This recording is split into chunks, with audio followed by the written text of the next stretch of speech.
Okay, next what we're going to do is actually drill the screws in here, drill the holes for the screws and attach a few screws to get this thing all together. So we have our front facing up, left side, right side marks, top of the block facing up, and then what you want to do is position the bottom corners of the sides even with that 3/4 inch line that you made. Okay? Once you have that pretty close, you get a trigger clamp and position it kind of going sideways like this, so that it's sort of in the middle of your side boards.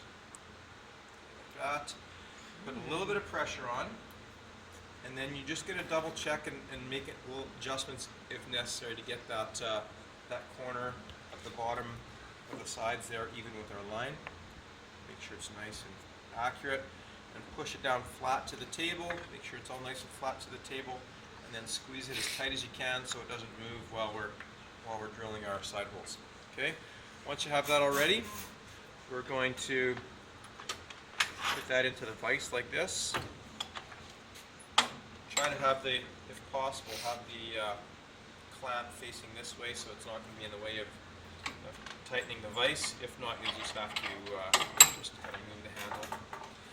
Alright, now we're going to put a countersink bit. So you're going to grab one of these countersink bits that has white out, about halfway down this wide part. Okay, and put that into the drill. Turn the keyless chuck to the right, righty-tighty to make sure that's tight. We're going to put that in the number 2 speed, the faster speed. Press the button that's pointing forward, so it's in the drilling direction.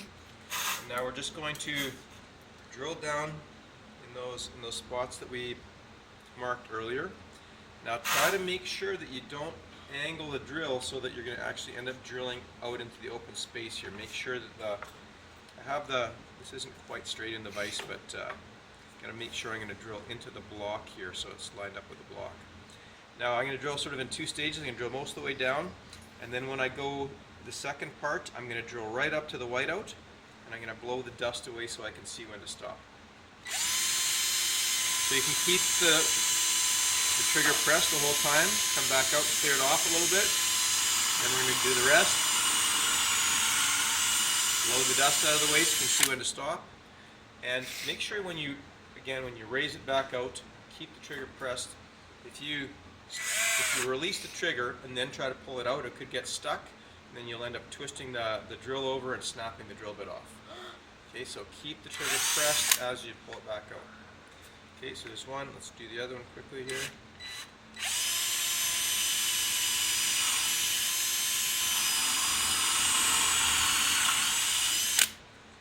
Okay, so once we have those 2 in, we're going to quickly put a couple screws in so that it's not going to move while we're doing the other side. When you're putting your screws in, you should use a screwdriver, red-handled Robertson screwdriver like this. Don't use the drill because this is soft wood, and what a lot of kids have done when they've tried to use the drill is they'll drill it in too far and the screw will dig right into the wood and mess up their project. So.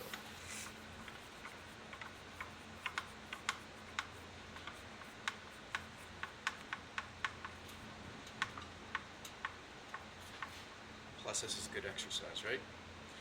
Okay, so we have one side done. Okay, so I'm just going to make sure that it's still lined up. Okay, it still looks good. It's all nice and flat. Do our other side. Now the vise is the clamp is kind of in the way of the vise. So as you're doing this, what you're going to have to do is just pull the handle over as you're tightening.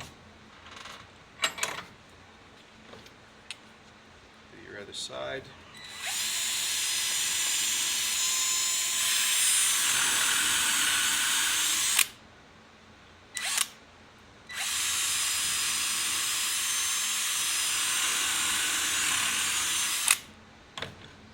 Okay, last 2 screws in. After you put those screws in, you're going to flip it back up, right side up, and do the exact same thing on the top. Okay.